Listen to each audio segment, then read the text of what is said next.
ਵਾਹਿਗੁਰੂ ਜੀ ਕਾ ਖਾਲਸਾ ਵਾਹਿਗੁਰੂ ਜੀ ਕੀ ਫਤਿਹ। ਆਪਾਂ ਪੜ੍ਹ ਰਹੇ ਹਾਂ ਸੰਤ ਜਰਨੈਲ ਸਿੰਘ ਜੀ ਦੀ ਜੀਵਨੀ ਬਾਰੇ। ਅੱਗੇ ਪੇਜ ਨੰਬਰ 5 ਤੋਂ ਅੱਜ ਪੜ੍ਹਾਂਗੇ। ਅਖੀਰ ਵਿੱਚ ਸੰਤ ਜਰਨੈਲ ਸਿੰਘ ਉੱਠੇ, ਮਹਾਰਾਜ ਅੱਗੇ ਮੱਥਾ ਟੇਕਿਆ ਤੇ ਮਾਈਕ ਅੱਗੇ ਆ ਗਏ। ਹੱਥ ਜੋੜ ਕੇ ਫਤਿਹ ਬੁਲਾਈ ਤੇ ਸ਼ੁਕਰਾਨੇ ਦੇ ਸ਼ਬਦ ਕਹੇ। ਸੰਗਤਾਂ ਦੀ ਅਸੀਸ ਦੀ ਕਾਮਨਾ ਕੀਤੀ। ਇੱਕ ਇੱਕ ਸ਼ਬਦ ਕੌਡੀਆਂ ਦੀ ਟੁਨਕਾਰ ਵਾਂਗ ਸਪਸ਼ਟ ਸੀ ਤੇ ਸਾਦਾ ਸੀ। ਕਿਸੇ ਇੱਕ ਵਾਕ ਦੀ ਬਣਤਰ ਨਹੀਂ ਵਿਗੜੀ ਸੀ। ਕੋਈ ਵਾਕ ਦੁਹਰਾਇਆ ਨਹੀਂ ਗਿਆ ਸੀ। ਹੱਥ ਵਿੱਚ ਕੋਈ ਲਿਸਟ ਨਹੀਂ ਸੀ ਜਿਸ ਦਾ ਸਹਾਰਾ ਲੈ ਕੇ ਉਹ ਹਰ ਮੁੱਦੇ, ਹਰ ਵਿਅਕਤੀ, ਹਰ ਸੰਸਥਾ ਬਾਰੇ ਕੁਝ ਕਿਹਾ ਜਾ ਸਕੇ। ਪਰ ਕੋਈ ਸੰਸਥਾ ਅਜਿਹੀ ਨਹੀਂ ਸੀ ਜਿਸ ਦਾ ਧੰਨਵਾਦ ਉਹਨਾਂ ਨੇ ਨਾ ਕੀਤਾ ਹੋਵੇ। ਅਖੀਰ ਵਿੱਚ ਜ਼ਿਕਰ ਆ ਗਿਆ ਕਿ ਪੰਜਾਬ ਸਰਕਾਰ ਦਾ ਮੁੱਖ ਮੰਤਰੀ ਦਾ ਸ਼ੁਕਰਾਨਾ ਤਾਂ ਕੀਤਾ, ਪਰ ਅਜਿਹਾ ਕਰਦਿਆਂ ਹੋਇਆਂ ਨਾਲ ਹੀ ਬਾਦਲ ਸਾਹਿਬ ਜੀ ਨੇ ਫਰਮਾਇਆ ਕਿ ਟਕਸਾਲ ਜੋ ਮੰਗੇਗੀ ਦਿਆਂਗੇ। ਇਸ ਬਾਰੇ ਮੈਂ ਆਪਣੀ ਅਰਜ਼ ਕਰਨੀ ਹੈ ਕਿ ਦਮਦਮੀ ਟਕਸਾਲ ਮੰਗਤਿਆਂ ਦੀ ਸੰਸਥਾ ਨਹੀਂ ਹੈ। ਇਹ ਤਾਂ ਗੁਰੂ ਦਸ਼ਮੇਸ਼ ਪਿਤਾ ਜੀ ਦੀ ਟਕਸਾਲ ਹੈ, ਜਿਸ ਦੀ ਸੇਵਾ ਕਰਨ ਲਈ ਸਾਡੇ ਵਰਗੇ ਅਨੇਕ ਆਏ ਤੇ ਆਉਂਦੇ ਵੀ ਰਹਿਣਗੇ। ਪਰ ਸਾਡਾ ਦਾਤਾ ਉਹੀ ਹੈ, ਇੱਕੋ ਹੀ ਹੈ। ਸਾਨੂੰ ਮਹਾਰਾਜਾ ਨੇ ਇੰਨਾ ਕੁਛ ਦਿੱਤਾ ਹੈ ਕਿ ਬੋਲਾਂ ਰਾਹੀਂ ਦੱਸ ਨਹੀਂ ਸਕਦਾ। ਸਾਡੇ ਪਿਤਾ ਨੇ ਕੁਝ ਮੁਸ਼ਕਲਾਂ, ਕੁਝ ਸੰਕਟ ਤਾਂ ਹੋ ਸਕਦਾ ਹੈ ਸਾਡੇ ਤੋਂ ਛੁਪਾ ਕੇ ਆਪਣੇ ਪਾਸ ਰੱਖੇ ਹੋਣ। ਅਨੰਤ ਸ਼ਾਨਾਂ ਦੇ ਮਾਲਕ ਬਣਾਇਆ ਹੈ ਉਹਨਾਂ ਨੇ ਸਾਨੂੰ। ਬਾਦਲ ਸਾਹਿਬ ਨੂੰ ਕਿਸੇ ਵਸਤੂ ਦੀ ਲੋੜ ਪਵੇ ਤਾਂ ਉਹ ਇੱਥੋਂ ਟਕਸਾਲ ਪਾਸੋਂ ਮੰਗ ਲੈਣ। ਮੈਂ ਹੁਣੇ ਪੂਰਤੀ ਕਰਨ ਦਾ ਐਲਾਨ ਕਰਾਂਗਾ।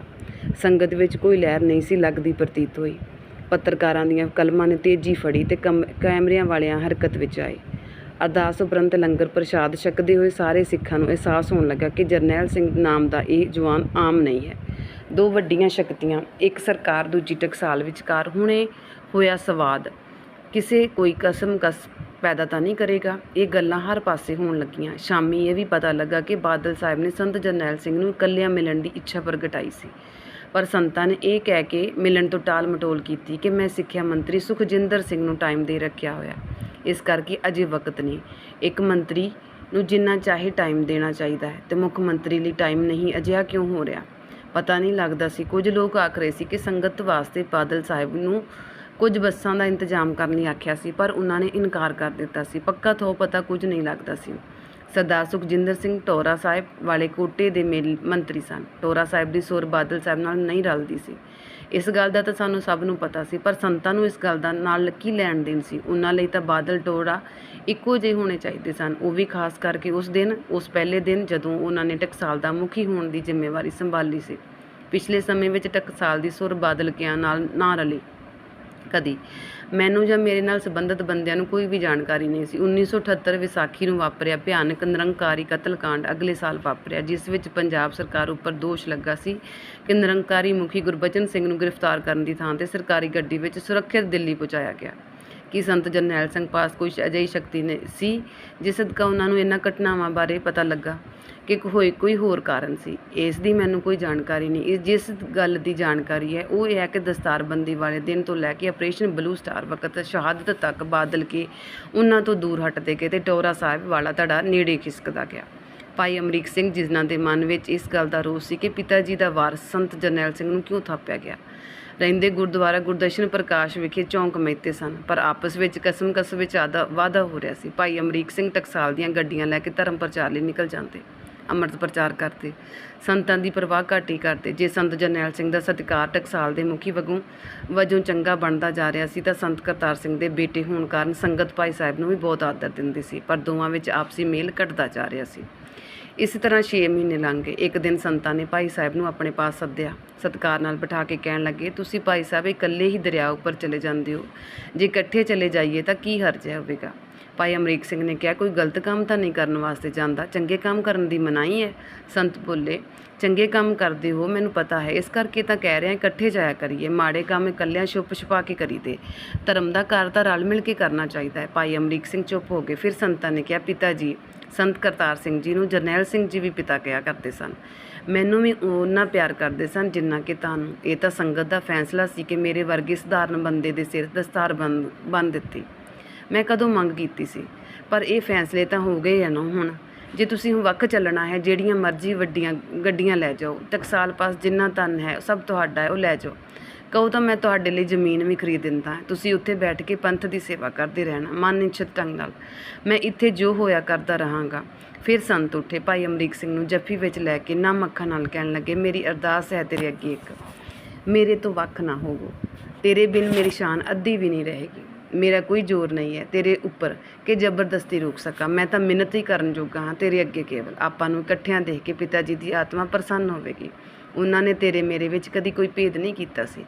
ਭਾਈ ਅਮਰੀਕ ਸਿੰਘ ਦੀਆਂ ਅੱਖਾਂ ਵਿੱਚ ਵੀ ਹੰਝੂ ਆ ਗਏ। ਕੁਝ ਸਮਾਂ ਉਹਨਾਂ ਨੇ ਕੁਝ ਨਹੀਂ ਕੀਤਾ। ਸਹਿਜੇ ਸੰਤ ਜਰਨੈਲ ਸਿੰਘ ਦੇ ਚਰਨ ਛੂਹ ਕੇ, ਤੁਸੀਂ ਮੇਰੇ ਤੋਂ ਵੱਡੇ ਸਥਾਨ ਉੱਪਰ ਹੋ, ਅੱਗੇ ਤੋਂ ਕੋਈ ਸ਼ਿਕਾਇਤ ਨਹੀਂ ਆਵੇਗੀ। ਆਪਾਂ ਇਕੱਠੇ ਰਵਾਂਗੇ ਅਤੇ ਮੈਂ ਤੁਹਾਡੇ ਤੋਂ ਪੁੱਛੇ ਬਗੈਰ ਕੁਝ ਨਹੀਂ ਕਰਾਂਗਾ।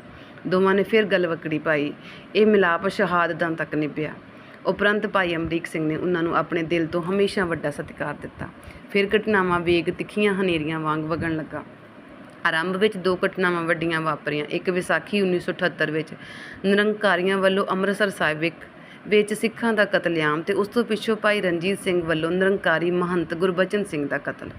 ਇਹਨਾਂ ਘਟਨਾਵਾਂ ਨੇ ਪੰਜਾਬ ਦੀ ਧਰਤੀ ਨੂੰ ਕਾਂਬਾ ਛੇੜ ਦਿੱਤਾ। ਅਕਾਲੀਆਂ ਦੀ ਸਰਕਾਰ ਹੋਵੇ ਤਾਂ 13 ਸਿੱਖ ਦਿਨ ਦਿਹਾੜੇ ਕਤਲ ਕਰਕੇ ਗੁਰਬਚਨ ਸਿੰਘ ਸਰਕਾਰੀ ਸੁਰੱਖਿਆ ਲੈ ਕੇ ਦਿੱਲੀ ਪੁੱਜ ਜਾਵੇ।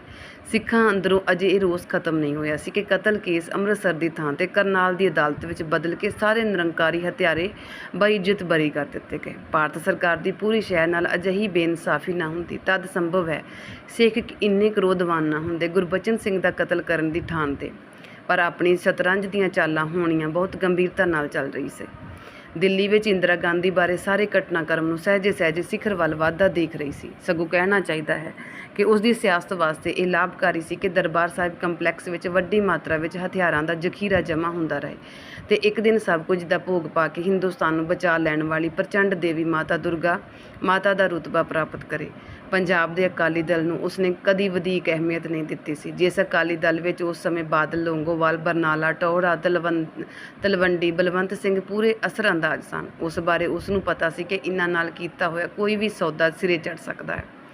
ਇਹ ਮਾੜੀ ਮੋਟੀ ਫੇਸ ਸੇਵਿੰਗ ਅਤੇ ਇਸ਼ਕ ਸਨ। ਪੰਥ ਦੀ ਪਰਵਾਹ ਕਿਸੇ ਨੂੰ ਨਹੀਂ ਸੀ। ਇਹਨਾਂ ਵਿੱਚੋਂ ਤਲਵੰਡੀ ਦੀ ਸੰਤ ਜਰਨੈਲ ਸਿੰਘ ਨਾਲ ਕੁਝ ਕੁ ਸਾਂਝ ਕਦੀ ਕਦਾਈ ਬਣ ਵੀ ਜਾਂਦੀ ਸੀ, ਕਿਉਂਕਿ ਤਲਵੰਡੀ ਦਾ ਆਪਣਾ ਅਕਾਲੀ ਦਲ 2.5 ਟੋਟਰਿਆਂ ਦਾ ਇਕੱਠ ਸੀ। ਉਸ ਦਾ ਦਿੱਲੀ ਵਿੱਚ ਲਾਇਆ ਮੋਰਚਾ ਠੁੱਸ ਹੋ ਗਿਆ ਸੀ। ਟੌਹੜਾ ਸਾਹਿਬ ਦਾ ਸੰਤ ਕੋਲ ਵਧੀਕ ਆਉਣ ਜਾਣ ਕਰਕੇ ਇਸ ਕਰਕੇ ਸੀ ਕਿਉਂਕਿ ਸੰਤ ਮਜ਼ਬੂਤ ਆਦਮੀ ਸਨ ਜਿਸ ਦੀ ਚੰਗੀ ਸ਼ਾਖ ਬਣ ਗਈ ਸੀ ਅਤੇ ਇਸ ਡੰਡੇ ਨਾਲ ਜਿਸ ਦਾ ਨਾਮ ਭਿੰਡਰਾਂਵਾਲਾ ਸੀ ਬਾਦਲ ਨੂੰ ਕੁੱਟਿਆ ਜਾ ਸਕਦਾ ਸੀ। ਮੇਰੇ ਪਾਸ ਪਿਛਲੇ 30 ਸਾਲਾਂ ਤੋਂ 1972 ਤੋਂ 2002 ਤੱਕ ਅਜਿਹੇ ਅਨੁਭਵ ਇੱਕ ਨਹੀਂ ਅਨੇਕ ਹਨ ਕਿ ਟੌਹੜਾ ਸਾਹਿਬ ਦੀ ਇੱਕੋ ਇੱਕ ਅਭਿਲਾਸ਼ਾ ਬਾਦਲ ਸਾਹਿਬ ਨੂੰ ਮੂੰਹ ਪਾਰ ਡੇਗ ਕੇ ਅਕਾਲੀ ਦਲ ਦਾ ਪ੍ਰਧਾਨ ਬਣ ਕੇ ਮੁੱਖ ਮੰਤਰੀ ਦੀ ਕੁਰਸੀ ਪ੍ਰਾਪਤ ਕਰਨੀ ਸੀ। ਹੁਣ ਜਰਾ ਅਕਾਲੀਆਂ ਦੀ ਰਾਜਨੀਤੀ ਦੇਖੋ। ਨਿਰੰਕਾਰੀ ਮਹੰਤ ਦਾ ਕਤਲ ਹੋ ਗਿਆ। ਤਦ ਭਾਈ ਰਣਜੀਤ ਸਿੰਘ ਨੂੰ ਛੁਪਣ ਲਈ ਸਰਨ ਚਾਹੀਦੀ ਸੀ। ਦਮਦਮੀ ਟਕਸਾਲ ਜਿਸ ਦੀ ਨਿਰੰਕਾਰੀਆਂ ਵਿਰੁੱਧ ਸਖਤ ਟੱਕਰ ਸੰਤ ਕਰਤਾਰ ਸਿੰਘ ਨੇ ਛੇੜੀ ਸੀ। ਵਧੀਕ ਭਰੋਸੇਯੋਗ ਹੁਣ ਕਿਹੜੀ ਥਾਂ ਹੋ ਸਕਦੀ ਸੀ। ਸੰਤ ਜਰਨੈਲ ਸਿੰਘ ਨੇ ਭਾਈ ਸਾਹਿਬ ਨੂੰ ਸੁਰੱਖਿਆ ਪ੍ਰਦਾਨ ਕੀਤੀ। ਸਟੇਜਾਂ ਤੋਂ ਉਸ ਦੀ ਸਿਫਤ ਸਲਾਹ ਪੂਰੇ ਦਿਲ ਜਿਗਰ ਨਾਲ ਕੀਤੀ। ਜਦੋਂ ਦਰਬਾਰਾ ਸਿੰਘ ਦੀ ਸਰਕਾਰ ਨੇ ਭਾਈ ਰਣਜੀਤ ਸਿੰਘ ਨੂੰ ਭਗੌੜਾ ਕਰਾਰ ਕੇ ਉਸ ਦਾ ਸਿਰ ਦਾ ਮੁੱਲ ਰੱਖ ਦਿੱਤਾ ਤਾਂ ਕਿਹਾ ਕਿ ਭਾਈ ਦਾ ਥੋਹ ਠਿਕਾਣਾ ਦੱਸਣ ਵਾਲੇ ਨੂੰ ਭਾਰੀ ਇਨਾਮ ਦਿੱਤਾ ਜਾਵੇਗਾ। ਤਦ ਸੰਤ ਜਰਨੈਲ ਸਿੰਘ ਨੇ ਐਲਾਨ ਕੀਤਾ, ਜੇ ਕਿਤੇ ਮੇਰੇ ਪਾਸ ਕੋਈ ਭਾਈ ਰਣਜੀਤ ਸਿੰਘ ਨੂੰ ਲੈ ਕੇ ਆਵੇ ਤਾਂ ਮੈਂ ਭਾਈ ਦੇ ਬਰਾਬਰ ਵਜ਼ਨ ਦਾ ਸੋਨਾ ਉਸ ਨੂੰ ਇਨਾਮ ਵਿੱਚ ਦੇਵਾਂਗਾ। ਪ੍ਰੈਸ ਰਿਪੋਰਟਰ ਪੁੱਛਣ ਲੱਗੇ, ਬਾਬਾ ਜੀ ਤੁਹਾਡੇ ਪਾਸ ਇੰਨਾ ਸੋਨਾ ਹੈ? ਸੰਤ ਬੋਲੇ, ਤੁਸੀਂ ਆਪਣੀ ਗੱਲ ਕਰੋ, ਤੁਸੀਂ ਦੱਸੋ ਤੁਹਾਡੇ ਪਾਸ ਭਾਈ ਰਣਜੀਤ ਸਿੰਘ ਹੈ?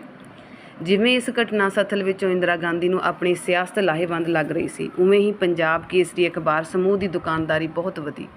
ਲਾਲਾ ਜਗਤ ਨਾਰਾਇਣ ਦੀ ਲਿਖਤ, ਉਸ ਦਾ ਖਬਰਾਂ ਦੇਣ ਦਾ ਢੰਗ, ਡਰਾਫਟ ਸ਼ੈਲੀ ਇੰਨੀ ਘਟੀਆ ਅਤੇ ਇੰਨੀ ਫਿਰਕੂ ਢੰਗ ਦੀ ਸੀ ਕਿ ਜਗਬਾਣੀ ਅਖਬਾਰ ਨੂੰ ਸਿੱਖ ਅੱਗ ਲਾਣੀ ਕਹਿਣ ਲੱਗ ਪਏ ਸਨ। ਮੈਂ ਗੱਲ ਕਰ ਰਿਹਾ ਹਾਂ ਅਕਾਲੀਆਂ ਦੀ। ਬੰਦਾ ਬੇਸ਼ੱਕ ਜੇਲ੍ਹ ਵਿੱਚ ਹੋਵੇ, ਬੰਦ ਹੋਵੇ, ਬੇਸ਼ੱਕ ਅੰਡਰਗਰਾਊਂਡ ਹੋਵੇ, ਦਿਨ ਕੱਟੀ ਕਰਦਾ ਹੋਵੇ, ਉਸ ਦਾ ਮਿਜਾਜ ਸ਼ੱਕੀ ਅਤੇ ਚਿੜਚਿੜਾ ਹੋ ਜਾਂਦਾ ਹੈ। ਅਜਿਹੀ ਹਾਲਤ ਵਿੱਚ ਬੰਦੇ ਨੂੰ ਡਰਾਇਆ ਵੀ ਜਾ ਸਕਦਾ ਹੈ ਅਤੇ ਚੁਗਲੀਆਂ ਰਾਹੀਂ ਕਿਸੇ ਦੇ ਵਿਰੁੱਧ ਵੀ ਕੀਤਾ ਜਾ ਸਕਦਾ, ਕਿਉਂਕਿ ਅਜਿਹੇ ਬੰਦੇ ਪਾਸ ਸੰਚਾਰ ਦੀ ਆਪਣੀ ਸੁਵਿਧਾ ਬਹੁਤ ਥੋੜ੍ਹੀ ਹੁੰਦੀ ਹੈ।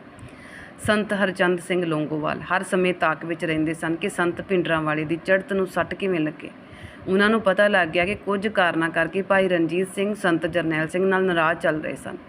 ਅਜਿਹੀਆਂ ਮਾਮੂਲੀ ਗੱਲਾਂ ਜਿਨ੍ਹਾਂ ਨੂੰ ਮੰਨਣ ਦਾ ਕਿਸੇ ਹੋਸ਼ਵੰਦ ਬੰਦੇ ਦਾ ਮਨ ਨਹੀਂ ਕਰਦਾ ਸੀ, ਵੱਡੀਆਂ ਬਣ ਜਾਂਦੀਆਂ ਸਨ। ਭਾਈ ਰਣਜੀਤ ਸਿੰਘ ਆਪਣੇ ਕਮਰੇ ਵਿੱਚ ਵੱਖ ਰਹਿੰਦੇ ਹੋਏ ਦਾਲ ਸਬਜ਼ੀ ਨੂੰ ਇੱਛਾ ਤੜਕਾ ਆਦਿਕ ਲਾਇਆ ਕਰਦੇ ਸਨ। ਗੰਢੇ ਖਤਮ ਹੋ ਗਏ। ਉਹਨਾਂ ਨੇ ਸੰਤਾਂ ਪਾਸ ਸੁਨੇਹਾ ਭੇਜਿਆ ਕਿ ਗੰਢੇ ਭੇਜੋ। ਹੋਇਆ ਇਹ ਕਿ ਕਈ ਦਿਨ ਇਵੇਂ ਲੰਘ ਗਏ। ਭਾਈ ਰਣਜੀਤ ਸਿੰਘ ਨੇ ਗਿਲਾ ਕਰਦਿਆਂ ਸਿੰਘਾਂ ਪਾਸ ਕਹਿ ਦਿੱਤਾ ਕਿ ਇਹ ਸਾਧ ਗੱਲਾਂ ਤਾਂ ਕਰਦਾ ਹੈ, ਮੈਨੂੰ ਸੋਨੇ ਨਾਲ ਤੋਲੇਗਾ ਤੋਲਦਾ ਗੰਢਿਆਂ ਬਰਾਬਰ ਵੀ ਨਹੀਂ। ਆਪਸੀ ਨਾਰਾਜ਼ਗੀ ਦਾ ਕਾਰਨ ਕੇਵਲ ਪਿਆਜ਼ ਹੋਵੇ, ਇਹ ਗੱਲ ਮੰਨਣਯੋਗ ਨਹੀਂ, ਪਰ ਇਸ ਤੋਂ ਪਤਾ ਲੱਗ ਗਿਆ ਕਿ ਦੋਵਾਂ ਦੇ ਸਬੰਧ ਵਿੱਚ ਫਰਕ ਪੈ ਗਿਆ ਹੈ। ਸੰਤ ਲੌਂਗੋਵਾਲ ਨੇ ਆਪਣੇ ਬੰਦੇ ਲਗਾਤਾਰ ਰਣਜੀਤ ਸਿੰਘ ਪਾਸ ਭੇਜਣੇ ਸ਼ੁਰੂ ਕਰ ਦਿੱਤੇ। ਭਾਈ ਰਣਜੀਤ ਸਿੰਘ ਨੂੰ ਵੀ ਇਉਂ ਲੱਗਾ ਕਿ ਕਾਰਨਾਮਾ ਮੈਂ ਵੱਡਾ ਕੀਤਾ ਹੈ, ਪਰ ਇਸ ਨਾਲ ਚੜ੍ਹਤ ਸੰਤ ਜਰਨੈਲ ਸਿੰਘ ਦੀ ਹੋ ਰਹੀ ਹੈ। ਲੌਂਗੋਵਾਲ ਨੇ ਕਿਹਾ ਕਿ ਇਹ ਕਹਿਣਾ ਸ਼ੁਰੂ ਕਰ ਦਿੱਤਾ ਕਿ ਰਣਜੀਤ ਸਿੰਘਾ, ਇਹ ਸਾਧ ਪਿੰਡਰਾਂ ਵਾਲੇ ਸਿਰੇ ਦਾ ਬੁਜ਼ਦਲ ਹੈ।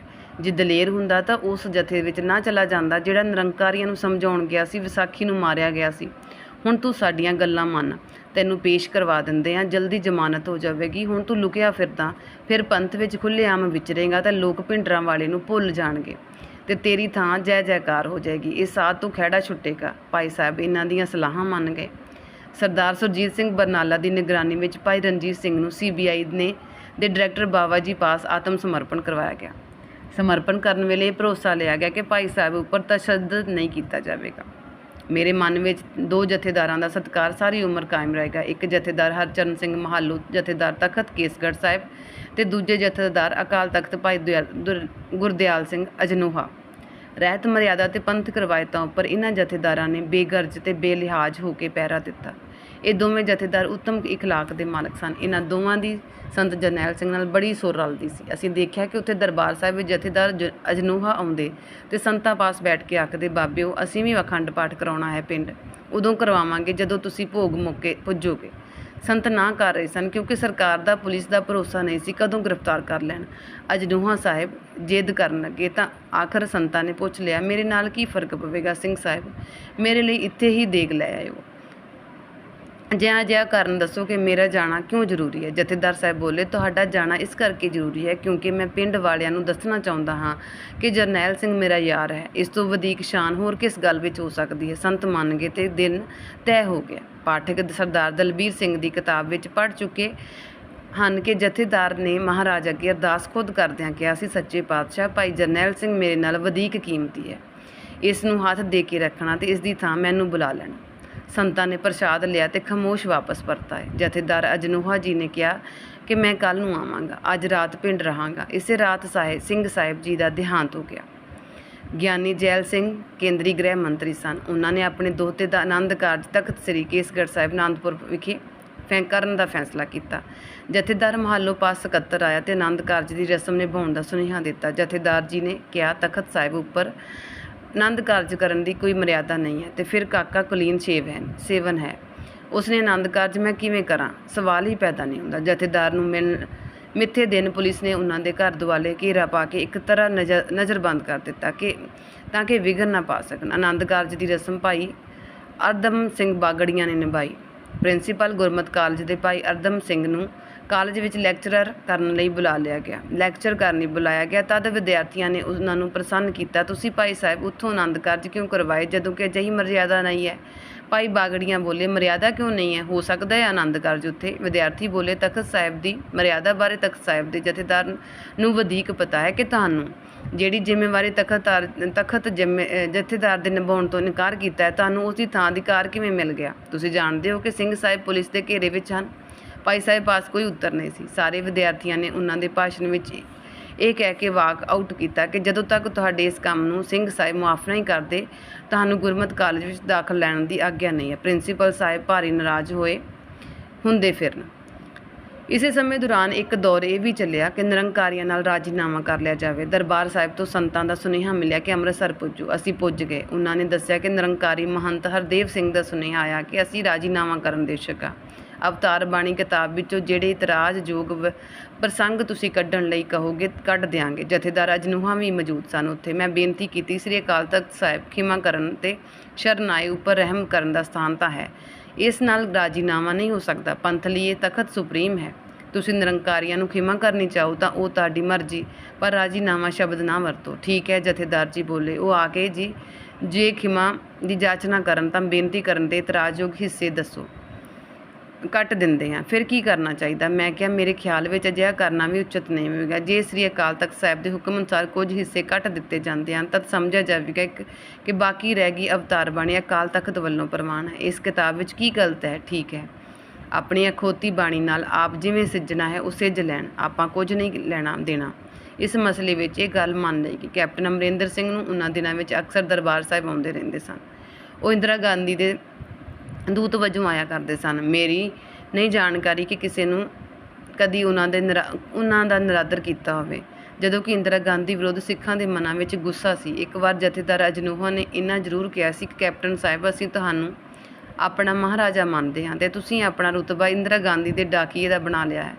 ਤੁਹਾਨੂੰ ਠੀਕ ਲੱਗਦਾ ਹੈ ਇਹ? ਕੈਪਟਨ ਸਾਹਿਬ ਹੱਸ ਪਏ। ਸਰਦਾਰ ਅਮਰਿੰਦਰ ਸਿੰਘ ਨੇ ਉਹਨਾਂ ਦੀ ਗੱਲ ਦਾ ਬੁਰਾ ਨਹੀਂ ਮਨਾਇਆ ਕਿਉਂਕਿ ਜਥੇਦਾਰ ਦੀ ਭਾਵਨਾ ਸਵੱਛ ਸੀ। ਅਸੀਂ ਇੱਕ 5 ਮੈਂਬਰੀ ਸਲਾਹਕਾਰੀ ਕਮੇਟੀ ਦੀ ਸਥਾਪਨਾ ਕੀਤੀ ਜਿਸ ਦੇ ਜਥੇਦਾਰ ਅਕਾਲ ਤਖਤ ਅਤੇ ਸੰਤ ਜਰਨੈਲ ਸਿੰਘ ਨਾਲ ਸਿਧਾਂਤਕ ਮਸਲਿਆਂ 'ਤੇ ਵਿਚਾਰ ਵਟਾਂਦਰਾ ਕਰ ਸਕੇ। ਪਰ ਸੱਚ ਇਹ ਹੈ ਕਿ ਜਥੇਦਾਰ ਨੂੰ ਅਤੇ ਸੰਤ ਨੂੰ ਇਹ ਕਮੇਟੀ ਕਦੀ ਵਧੀਕ ਜ਼ਰੂਰਤ ਮਹਿਸੂਸ ਹੀ ਨਹੀਂ ਹੋਈ। ਇਸ ਦੀ ਵਜ੍ਹਾ ਸੀ ਕਿ ਇਹ ਦੋਵੇਂ ਸ਼ਖਸੀਅਤਾਂ ਇਮਾਨਦਾਰ ਸਨ ਅਤੇ ਦੂਰਦਰਸ਼ੀ ਵੀ। ਇਮਾਨਦਾਰੀ ਆਦਮੀ ਨੂੰ ਕਿਸੇ ਤਿਕੜਮ ਦੀ ਮੁਤਾਜ਼ਗੀ ਨਹੀਂ ਦਿੰਦੀ। ਪਰ ਸੰਤ ਜੀ ਨੇ ਹੁਕਮ ਦਿੱਤਾ, ਤੁਹਾਡੇ ਨਾਲ ਗੱਲਾਂ ਕਰਨ ਨੂੰ ਜੀ ਕਰਦਾ ਹੁੰਦਾ ਹੈ। ਮਨ ਤਾਂ ਇਹ ਕਰਦਾ ਹੈ ਕਿ 2 ਵਾਰ ਆ ਜਾਇਆ ਕਰੋ, ਪਰ ਸਫ਼ਰ ਆਦਿਕ ਦੀ ਮੁਸ਼ਕਿਲ ਲੱਗੇ ਤਾਂ 1 ਵਾਰ ਮਹੀਨੇ ਵਿੱਚ ਹਰ ਹਾਲਤ ਵਿੱਚ ਮਿਲਣਾ। ਕੀ ਪਤਾ ਕਿੰਨਾ ਕੁ ਚਿਰ ਸਾਹਾਂ ਦੀ ਲੜੀ ਚੱਲੇਗੀ। ਇਹ ਕਹਿ ਕੇ ਸੰਤ ਚੁੱਪ-ਚਾਪ ਕਰ ਜਾਂਦੇ ਅਤੇ ਅਸੀਂ ਬਾਹਰ ਆ ਕੇ ਕਦੀ ਕਦਾਈ ਹੱਸਦੇ ਕਿ ਮਰਨ ਮੁਰਨ ਦੀਆਂ ਗੱਲਾਂ ਫਜ਼ੂਲ ਕਰਦਾ ਹੈ ਇਹ ਸਾਧ। ਦਰਬਾਰ ਸਾਹਿਬ 'ਤੇ ਹਮਲਾ ਕਰਨ ਦੀ ਮੂਰਖਤਾ ਕੌਣ ਕਰੇਗਾ। 1981 ਵਿੱਚ ਜਰਮਨ ਤੋਂ ਇੱਕ ਸਕਾਲਰ ਕੁੜੀ ਪੰਜਾਬ ਵਿੱਚ ਆਈ। ਉਹਦਾ ਨਾਮ ਸੀ ਏਂਜਲਾ ਡੀਥਰਿਸ। ਉਹ ਸਿੱਖ ਧਰਮ ਉੱਪਰ ਡਾਕਟਰੇਟ ਕਰ ਰਹੀ ਸੀ। ਸਾਡੇ ਡਿਪਾਰਟਮੈਂਟ ਗੁਰੂ ਗੋਬਿੰਦ ਸਿੰਘ ਭਵਨ ਵਿੱਚ ਆ ਗਈ। ਕਈਆਂ ਨੂੰ ਮਿਲੀ ਅਤੇ ਨੋਟਿਸ ਲਏ, ਵਿਚਾਰ ਵਟਾਂਦਰਾ ਕੀਤਾ। ਇੱਕ ਦਿਨ ਮੈਨੂੰ ਕਹਿਣ ਲੱਗੀ, ਮੈਂ ਅਖਬਾਰਾਂ ਰਸਾਲਿਆਂ ਵਿੱਚ ਸੰਤ ਜਰਨੈਲ ਸਿੰਘ ਦਾ ਨਾਮ ਸੁਣਿਆ। ਕੀ ਮੈਂ ਕਿਸੇ ਸਮੇਂ ਉਹਨਾਂ ਦੀ ਇੰਟਰਵਿਊ ਕਰ ਸਕਦੀ ਹਾਂ? ਮੈਂ ਉਹਨਾਂ ਨੂੰ ਮਿਲਣ ਵਾਸਤੇ ਚੌਂਕ ਮਹਿਤੇ ਰਹਿ ਗਿਆ। ਉਹਨਾਂ ਨਾਲ ਸੰਤਾਂ ਦੀ ਮੀਟਿੰਗ ਹੋਈ। ਦਰਜਨਾਂ ਸਵਾਲ ਪੁੱਛੇ। ਉਹ ਸੰਤੁਸ਼ਟ ਹੋ ਗਈ। ਸੰਤ ਜੀ ਕਮਰੇ ਵਿੱਚ ਗੁਰੂ ਗੋਬਿੰਦ ਸਿੰਘ ਜੀ ਦੀ ਤਸਵੀਰ ਟੰਗੀ ਹੋਈ ਸੀ। ਉਹ ਬੋਲੀ, ਮੈਂ ਸੁਣਿਆ ਕਿ ਸਿੱਖ ਬੁੱਤ ਪੂਜ ਨਹੀਂ ਹਨ, ਫਿਰ ਤੁਸੀਂ ਇਹ ਤਸਵੀਰ ਕਿਉਂ ਲਟਕਾਈ ਹੈ? ਸੰਤ ਜੀ ਨੇ ਕਿਹਾ, ਮੈਂ ਪੂਜਾ ਨਹੀਂ ਕਰਦਾ ਇਹ ਤਸਵੀਰ ਦੀ, ਇਹ ਸਿਰਫ ਸਤਿਕਾਰ ਕਰਦਾ ਹਾਂ। ਉਹ ਬੋਲੀ, ਕਿਰਪਾ ਕਰਕੇ ਦੱਸਣਾ ਸਤਿਕਾਰ ਦੀ ਹੱਦ ਕਿੱਥੇ ਕੁ ਤੱਕ ਖਤਮ ਹੁੰਦੀ ਹੈ, ਫਿਰ ਪੂਜਾ ਕਿੱਥੋਂ ਕੁ ਸ਼ੁਰੂ ਹੋਇਆ ਕਰਦੀ ਹੈ? ਸੰਤ ਹੱਸ ਪਏ ਅਤੇ ਕਿਹਾ, ਮੁੰਡਿਓ, ਇਹਨਾਂ ਆਪਣੇ ਮਹਿਮਾਨਾਂ ਲਈ ਪ੍ਰਸ਼ਾਦ ਪਾਣੀ ਅਤੇ ਰਿਹਾਇਸ਼ ਦਾ ਇੰਤਜ਼ਾਮ ਕਰੋ। ਇਹ ਦੂਰੋਂ ਆਏ ਹਨ, ਕੋਈ ਘਾਟ ਨਾ ਰਹੇ ਕਿਸੇ ਵਸਤੂ ਦੀ। ਰਾਤ ਪੈ ਗਈ। ਸਾਨੂੰ ਖਾਣਾ ਖਵਾਇਆ, ਫਿਰ ਸਰਾਂ ਵਿੱਚ ਕਮਰਾ ਦਿੱਤਾ। ਗਰਮੀਆਂ ਦੀ ਰੁੱਤ ਸੀ, ਅੰਦਰ ਪੱਖਾ ਸੀ, ਪਰ ਮੈਂ ਆਪਣੀ ਮੰਜੀ ਖਿੱਚ ਕੇ ਬਾਹਰ ਵਰਾਂਡੇ ਵਿੱਚ ਲਿਜਾਣ ਲਈ ਧੂਣ ਲੱਗਾ ਤਾਂ ਕੁੜੀ ਬੋਲੀ, ਬਾਹਰ ਗਰਮੀ ਹੈ, ਉੱਥੇ ਪੱਖਾ ਨਹੀਂ, ਤੂੰ ਇੱਥੇ ਕਿਉਂ ਨਹੀਂ ਸੌਂਦਾ? ਮੈਂ ਕਿਹਾ, ਨਹੀਂ, ਮੈਂ ਬਾਹਰ ਪਵਾਂਗਾ, ਸਾਡਾ ਦੋਵਾਂ ਦਾ ਇੱਕੋ ਕਮਰਾ ਵਿੱਚ ਸੌਣਾ ਚੰਗਾ ਨਹੀਂ। ਉਹ ਭੜਕ ਪਈ, ਲੜਨੋਂ ਨਾ ਹਟੇ। ਆਖੀ ਜਾਵੇ, ਤੂੰ ਇਸ ਦਾ ਮਤਲਬ ਹੈ ਕਿ ਪਖੰਡੀ ਹੈ, ਮੈਂ ਤੈਨੂੰ ਖਾ ਜਾਵਾਂਗੀ, ਪਰ ਤੈਨੂੰ ਆਪਣੇ ਆਪ ਉੱਤੇ ਇਤਬਾਰ ਨਹੀਂ। ਕਿਹੋ ਜਿਹੇ ਹੋ ਤੁਸੀਂ ਸਿੱਖ?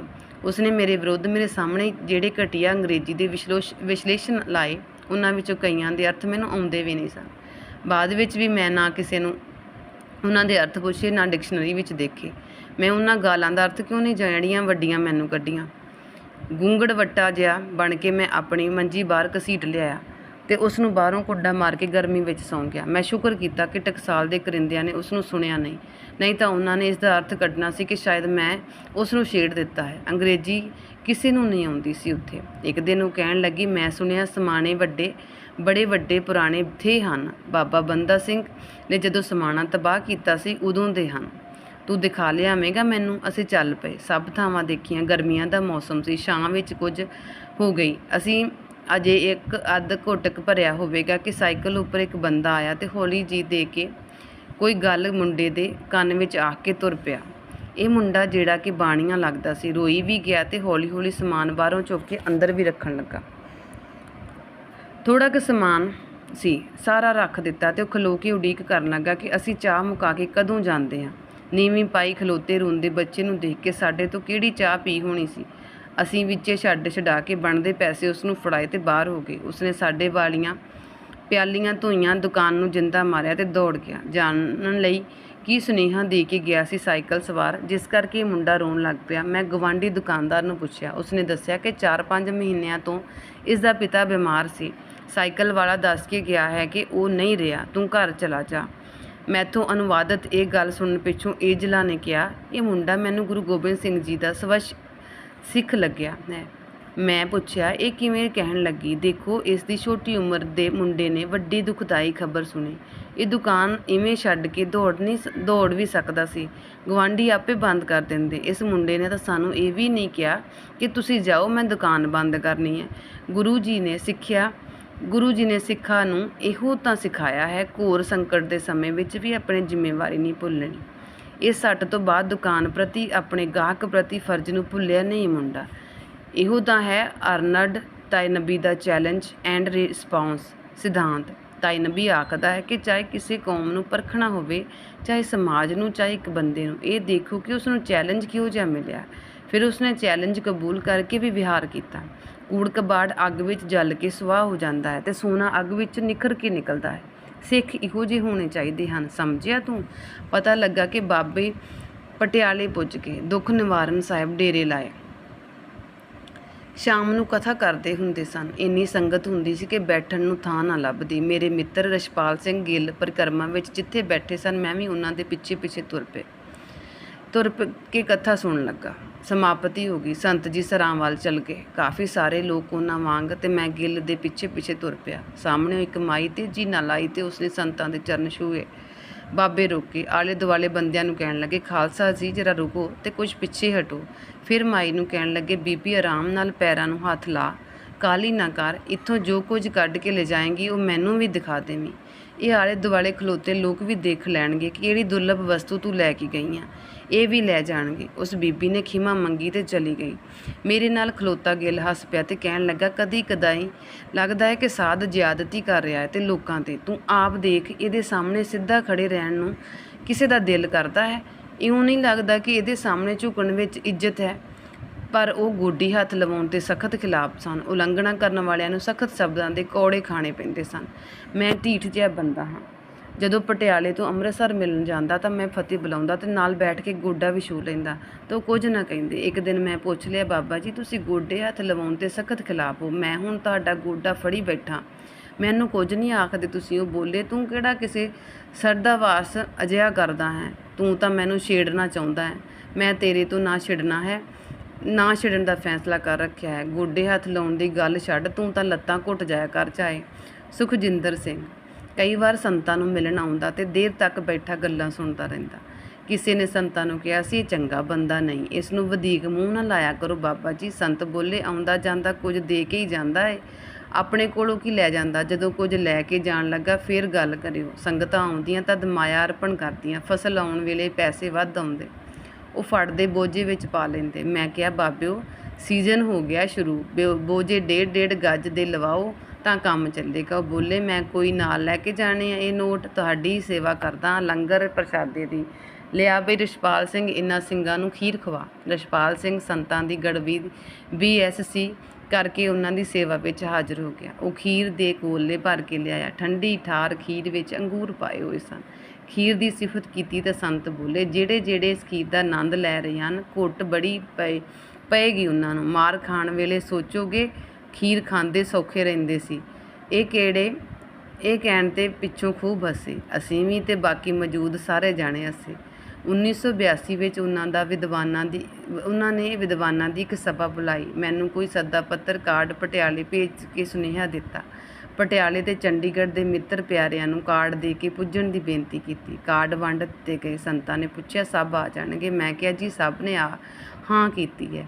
ਇੱਕ ਗੁਰਦਰਸ਼ਨ ਸਿੰਘ ਗਰੇਵਾਲ, ਪਿੱਛੋਂ ਐਡਵੋਕੇਟ ਜਨਰਲ ਪੰਜਾਬ ਸਰਕਾਰ ਬਣੇ, ਨੇ ਕਿਹਾ, ਉਹਨਾਂ ਤੋਂ ਆ ਨਹੀਂ ਹੋਣਾ, ਕਿਉਂਕਿ ਅਦਾਲਤ ਦੇ ਕੰਮ ਵਿੱਚ ਬਹੁਤ ਰੁੱਝੇ ਹੋਏ ਸਨ। ਸੰਤ ਬੋਲੇ, ਗਰੇਵਾਲ ਸਿਆਣੇ ਹੁੰਦੇ ਹਨ, ਸਿਆਣੇ ਬੰਦੇ ਮੇਰੇ ਕੋਲ ਆ ਕੇ ਰਾਜੀ ਨਹੀਂ, ਕਿਉਂਕਿ ਉਹਨਾਂ ਨੂੰ ਪਤਾ ਹੈ ਕਿ ਸਾਧ ਕਰਕੇ ਕੋਈ ਰਫੜ ਛਿੜੇਗਾ ਹੀ ਛਿੜੇਗਾ। ਜਿੱਥੇ ਮੈਥੋਂ ਦੂਰ ਦੂਰ ਰਹਿਣਗੇ ਉਹ ਸੁਖੀ ਰਹਿਣਗੇ। ਪੰਜਾਬ ਵਿੱਚੋਂ 200 ਦੇ ਕਰੀਬ ਪ੍ਰੋਫੈਸਰ, ਵਕੀਲ, ਪੱਤਰਕਾਰ ਆਦਿ ਪੁੱਜੇ। ਹਰੇਕ ਦੇ ਮਨ ਵਿੱਚ ਅਜਿਹੇ ਭਾਵ ਸਨ ਕਿ ਕੇਂਦਰ ਸਰਕਾਰ ਨੂੰ ਸਿੱਖਾਂ ਨਾਲ ਬੇਇਨਸਾਫੀ ਨਹੀਂ ਕਰਨੀ ਚਾਹੀਦੀ। ਸਤਲੁਜ ਜਮਾਨਾ ਲਿੰਕ ਲਹਿਰ ਰਾਹੀਂ ਪੰਜਾਬ ਦਾ ਪਾਣੀ ਹਰਿਆਣੇ ਨੂੰ ਦੇਣ ਵਾਸਤੇ ਇੰਦਰਾ ਗਾਂਧੀ ਕਪੂਰੀ ਪਿੰਡ ਵਿੱਚ ਕਈ ਦਾ ਟੱਕ ਲਾ ਕੇ ਉਦਘਾਟਨ ਰਸਮ ਕਰ ਗਈ। ਬਾਕੀ ਕੰਮ ਕਰੇਨਾ ਨੇ ਸੰਭਾਲ ਲਿਆ। ਅਕਾਲੀਆਂ ਦਾ ਇਸ SYL ਵਿਰੁੱਧ ਲਾਇਆ ਮੋਰਚਾ ਦਮ ਤੋੜ ਰਿਹਾ ਸੀ। ਹੁਣ ਕੀ ਕੀਤਾ ਜਾਵੇ? ਸਭ ਆਪਣੇ ਆਪਣੇ ਵਿਚਾਰ ਪ੍ਰਗਟ ਕਰ ਰਹੇ ਸਨ। ਮੈਨੂੰ ਵਧੀਕ ਕੁਝ ਤਾਂ ਯਾਦ ਨਹੀਂ, ਪਰ ਇੰਨਾ ਯਾਦ ਸੀ ਕਿ ਸਰਦਾਰ ਗੁਰਤੇਜ ਸਿੰਘ ਸਿੰਧੂ IAS ਵੀ ਪੁੱਜੇ ਸਨ। ਉਹਨਾਂ ਨੇ 9 ਇੰਚ ਦੀ ਕਿਰਪਾਨ ਕਮੀਜ਼ ਦੇ ਉੱਪਰ ਦੀ ਪਹਿਨੀ ਸੀ। ਕਿਰਪਾਨ ਦਾ ਮਿਆਨ ਪਿੱਤਲ ਦਾ ਬੜੀ ਸੋਹਣੀ ਲਿਸ਼ਕ ਵਾਲਾ ਸੀ। ਉਹ 10 ਮਿੰਟ ਜਿੰਨਾ ਕੁ ਸਮੇਂ ਬੋਲੇ, ਕਿਰਪਾਲ ਦੀ ਸਾਂਭ ਸੰਭਾਲ ਕਰ ਵਿੱਚ ਉਲਝੇ ਰਹੇ। ਕਦੀ ਥੋੜ੍ਹੀ ਅੱਗੇ ਕਰ ਲੈਂਦੇ, ਮੇਰਾ ਲਾਗੇ कदी पिछे सरकार लेंदे, फिर वक्खी बराबर लै आउंदे, कदी दोहां हत्थां विच पकड़ लेंदे। मेरे लागे बैठा वकील कहण लगा, कदी कदाई पंगा लैण दा नतीजा इहो निकलदा है, रोज़ पाई होवे तां अकल कानी नहीं आउंदी। हुण बाई तो भाषण संभालदा ना किरपान। बाबा ਠਾਰਾ ਸਿੰਘ ਤੇ ਭਾਈ ਅਮਰੀਕ ਸਿੰਘ ਨੂੰ ਗ੍ਰਿਫਤਾਰ ਕਰ ਲਿਆ ਗਿਆ। ਸਿੱਖ ਸਟੂਡੈਂਟ ਫੈਡਰੇਸ਼ਨ ਦਾ ਜਨਰਲ ਸਕੱਤਰ ਹਰਮੰਦਰ ਸਿੰਘ ਸੰਧੂ, ਰਜਿੰਦਰ ਸਿੰਘ ਮਹਿਤਾ, ਅਮਰਜੀਤ ਸਿੰਘ ਚਾਵਲਾ ਤਾਂ ਕਈ ਵਾਰੀ ਗ੍ਰਿਫਤਾਰ ਹੋਏ। ਸੰਤ ਭਿੰਡਰਾਂਵਾਲੇ ਦੇ ਦੁਆਲੇ ਅਦਿੱਖ ਨਾਗ ਵਾਂਗ ਮਾਰ ਰਿਹਾ ਸੀ, ਜਿਹੜਾ ਸਾਨੂੰ ਕਿਸੇ ਨੂੰ ਨਹੀਂ ਦਿਸਦਾ, ਪਰ ਸੰਤਾਂ ਨੂੰ ਸਾਫ਼ ਦਿਸ ਰਿਹਾ ਸੀ। ਜਥੇਦਾਰਾਂ ਨੇ ਫੈਸਲਾ ਕੀਤਾ ਕਿ ਅਕਾਲੀ ਇੱਥੋਂ ਥਾਂ ਅੰਮ੍ਰਿਤਸਰ ਤੋਂ ਮੋਰਚਾ ਚਲਾਉਣ। ਵੱਖ-ਵੱਖ ਡਫਣੀ ਵਜਾਉਣ ਦਾ ਨੁਕਸਾਨ ਹੋ ਰਿਹਾ ਸੀ। ਤਲਵੰਡੀ ਦਾ ਆਨੰਦਪੁਰ ਮਤੇ ਦੀ ਪ੍ਰਾਪਤੀ ਦਾ ਮੋਰਚਾ ਦਿੱਲੀ ਵਿੱਚ ਚੱਲ ਰਿਹਾ ਸੀ। ਹਰ ਰੋਜ਼ 5 ਸਿੱਖ ਗ੍ਰਿਫਤਾਰੀ ਲਈ ਮਿਲਣ ਹਟ ਗਏ। ਲੌਂਗੋਵਾਲ ਦੇ ਕਪੂਰੀ ਮੋਰਚੇ ਦੀ ਸ਼ੁਰੂਆਤ ਹੀ ਕਾਮਰੇਡਾਂ ਕਾਰਨ ਵਿਗੜ ਗਈ। ਹੋਇਆ ਇਹ ਸੀ ਕਿ ਕਮਿਊਨਿਸਟਾਂ ਦਾ SYL ਵਿਰੁੱਧ ਇੱਕ ਬਿਆਨ ਅਖਬਾਰਾਂ ਵਿੱਚ ਆਇਆ, ਜਿਸ ਵਿੱਚ ਉਹਨਾਂ ਕਿਹਾ ਕਿ ਧਰਮ ਯੁੱਧ ਮੋਰਚਿਆਂ ਦਾ ਕੋਈ ਫਾਇਦਾ ਨਹੀਂ, ਪੰਜਾਬ ਦੀ ਆਰਥਿਕਤਾ ਤਬਾਹ ਹੋ ਰਹੀ ਹੈ। ਜੇ ਅਕਾਲੀ ਆਰਥਿਕ ਪੱਖ ਲੈ ਕੇ SYL ਵਿਰੁੱਧ ਮੋਰਚਾ ਲਾਉਣ ਤਾਂ ਇਹ ਮੁੱਦੇ 'ਤੇ ਅਸੀਂ ਉਹਨਾਂ ਦੀ ਹਮਾਇਤ ਕਰਾਂਗੇ। ਅਕਾਲੀਆਂ ਨੇ ਇਹ ਗੱਲ ਸਵੀਕਾਰ ਕਰ ਲਈ। ਲਾਲ ਝੰਡੇ ਤੇ ਕੇਸਰੀ ਝੰਡੇ ਲਹਿਰਾਏ, ਬੋਲੇ ਸੋ ਨਿਹਾਲ ਇਨਕਲਾਬ ਜਿੰਦਾਬਾਦ ਦੇ ਨਾਅਰੇ ਲਾਏ ਤੇ ਇੰਦਰਾ ਗਾਂਧੀ ਨੂੰ ਟੱਕ ਨਹੀਂ ਲਾਉਣ ਦਿੱਤਾ ਜਾਏਗਾ ਐਲਾਨ ਕਰਕੇ ਫੌਜੀ ਕਪੂਰੀ ਵੱਲ ਮਾਰਚ ਕਰਨ ਲੱਗੀਆਂ ਫੌਜਾਂ। ਬੇਸ਼ੱਕ ਅਕਾਲੀਆਂ ਤੇ ਕਾਮਰੇਡਾਂ ਦਾ ਮੋਰਚਾ ਸ਼ਾਂਤਮਈ ਸੀ, ਪਰ ਪੁਲਿਸ ਨੇ ਉਹ ਲਾਠੀ ਵਰਾਈ ਰਹੇ ਰੱਬ ਦਾ ਨਾਮ, ਅਥਰੂ ਗੈਸ, ਪਾਣੀ ਦੀਆਂ ਬੁਛਾੜਾਂ ਤੇ ਡਾਂਗਾਂ, ਸਭ ਕਾਮਰੇਡ ਲਾਠੀ ਚਾਰਜ ਤੋਂ ਪਹਿਲਾਂ ਲਾਲ ਫਰੇਰੇ ਸੁੱਟ ਕੇ ਹਰਨ ਹੋ ਗਏ। ਅਕਾਲੀਆਂ ਨੂੰ ਇਉਂ ਕੁੱਟਿਆ ਗਿਆ ਜਿਵੇਂ ਛੱਲੀਆਂ ਕੁੱਟੀ ਦੀਆਂ, ਤਾਂ ਵੀ ਅਕਾਲੀ ਮੋਰਚਾ ਛੱਡ ਕੇ ਨਹੀਂ ਭੱਜੇ, ਗ੍ਰਿਫਤਾਰ ਹੋਏ। ਮੁੜ ਕੇ ਨਾ ਕਾਮਰੇਡਾਂ ਨੇ ਅਕਾਲੀਆਂ ਨਾਲ ਰਲ ਕੇ ਮੋਰਚਾ ਲਾਇਆ ਤੇ ਨਾ ਅਕਾਲੀਆਂ ਨੇ ਉਹਨਾਂ ਦੇ ਇਨਕਲਾਬੀ ਝੰਡੇ ਉੱਪਰ ਇਤਬਾਰ ਕੀਤਾ। ਜਦੋਂ ਸਰਕਾਰ ਸਾਰੇ ਅਕਾਲੀ ਦਲਾਂ ਨੇ ਰਲ ਕੇ ਮੋਰਚੇ ਦੀ ਸ਼ੁਰੂਆਤ ਦਰਬਾਰ ਸਾਹਿਬ ਤੋਂ ਕਰਨੀ ਸੀ, ਮੈਂ ਉੱਥੇ ਮੌਜੂਦ ਸਾਂ। ਬੜੇ ਭਾਸ਼ਣ ਹੋਏ, ਕਿਉਂਕਿ ਮੋਰਚੇ ਦੀ ਸ਼ਕਤੀ ਦਾ ਕੇਂਦਰ ਸੰਤ ਜਰਨੈਲ ਸਿੰਘ ਬਣਦੇ ਜਾ ਰਹੇ ਸਨ। ਇਸ ਕਰਕੇ ਲੀਡਰਾਂ ਦੇ ਭਾਸ਼ਣ ਉਹਨਾਂ ਵੱਲ ਵਧੇਰੇ ਕਰਕੇ ਸੋਧਤ ਸਨ। ਜਥੇਦਾਰ ਗੁਰਚਰਨ ਸਿੰਘ ਟੌਹਰਾ, ਪ੍ਰਧਾਨ ਸ਼੍ਰੋਮਣੀ ਗੁਰਦੁਆਰਾ ਪ੍ਰਬੰਧਕ ਕਮੇਟੀ ਨੇ ਕਿਹਾ, ਸੰਤ ਜੀ, ਮੋਰਚਾ ਕਾਮਯਾਬ ਤਦ ਹੋਵੇਗਾ ਜੇ ਹਰੇਕ ਸਿੱਖ ਦੇ ਘਰੋਂ ਘੱਟੋ ਘੱਟ ਇੱਕ ਬੰਦਾ ਮੋਰਚੇ ਵਿੱਚ ਸ਼ਾਮਲ ਹੋ ਕੇ ਗ੍ਰਿਫਤਾਰੀ ਦੇਵੇ। ਬੀਬੀ ਰਜਿੰਦਰ ਕੌਰ ਬੋਲੇ, ਮੋਰਚਾ ਕੁਰਬਾਨੀ ਮੰਗਦਾ ਸੰਤ ਜੀ, ਜੇ ਲੀਡਰ ਕੁਰਬਾਨੀ ਦੇਣਗੇ ਤਦ ਮੋਰਚਾ ਕਾਮਯਾਬ ਹੋਵੇਗਾ, ਮੂੰਹ ਜ਼ਬਾਨੀ ਕਾਰਜ ਨਹੀਂ ਸਵਰਨੇ।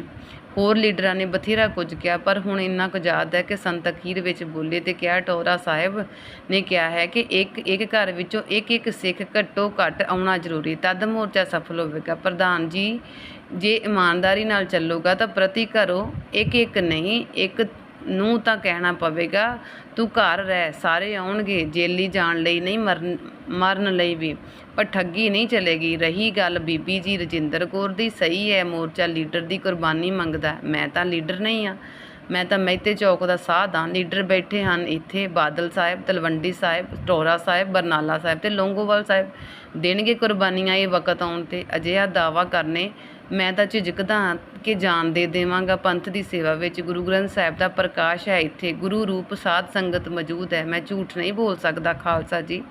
ਮਰਨਾ ਕੋਈ ਸੌਖੀ ਗੱਲ ਥੋੜ੍ਹੀ ਹੈ। ਕੁਝ ਕੁ ਲੋਕ ਮੈਨੂੰ ਆ ਕੇ ਆਖਦੇ ਹਨ ਕਿ ਆਨੰਦਪੁਰ ਦੇ ਮਤੇ ਦੀ ਪ੍ਰਾਪਤੀ ਲਈ ਜਥੇਦਾਰਾਂ ਨੇ ਸਹੁੰਆਂ ਖਾਧੀਆਂ, ਸਭ ਤੋੜ ਕੇ ਦੇਣਗੇ ਭਾਈਓ। ਜੇ ਲੀਡਰ ਪਿੱਠ ਦੇਗੇ ਤਾਂ ਹੱਥੋਂ ਭੱਜ ਕੇ ਕਿੱਥੇ ਜਾਣਗੇ? ਇਹ ਕਿੰਨੇ ਕੁ ਹਨ? 5-7 ਤੇ ਤੁਸੀਂ ਕਰੋੜਾਂ। ਕਿਉਂ ਭੱਜਣ ਦਿਓਗੇ ਤੁਸੀਂ ਇਹਨਾਂ ਨੂੰ? ਕਿੱਥੇ ਜਾਣਗੇ ਭੱਜ ਕੇ ਜਿਨ੍ਹਾਂ ਨੂੰ ਤੁਸੀਂ ਰਾਜ ਗੱਦੀਆਂ 'ਤੇ ਬਿਠਾਇਆ? ਇਹ ਗੁਰੂ ਦੀ ਹਾਜ਼ਰੀ ਵਿੱਚ ਖਾਧੀਆਂ ਸਹੁੰਆਂ ਕਿਵੇਂ ਤੋੜ ਦੇਣਗੇ? ਇਹ ਗੱਲਾਂ ਸੁਣ ਕੇ ਕਰਮਜੀਤ ਸਿੰਘ ਨੇ ਕਿਹਾ, ਸੁਣਿਆ ਕੁਝ? ਖਰਾ ਆਦਮੀ ਇਉਂ ਬੋਲਦਾ ਹੁੰਦਾ। ਫਰਜ਼ ਕਰ ਲਓ ਕਿ ਅਜਿਹਾ ਵਕਤ ਆ ਜਾਂਦਾ ਹੈ ਕਿ ਮੌਤ ਦਾ ਸਾਹਮਣਾ ਹੁੰਦਾ, ਤਦ ਇਹ ਇਕੱਲਾ ਸਾਧ ਸਾਹਮਣਾ ਕਰੇਗਾ, ਬਾਕੀ ਦੇ ਗਿੱਦੜ ਲੂੰਬੜ ਸਭ ਭੱਜਣਗੇ, ਦੇਖ ਲਵੀਂ।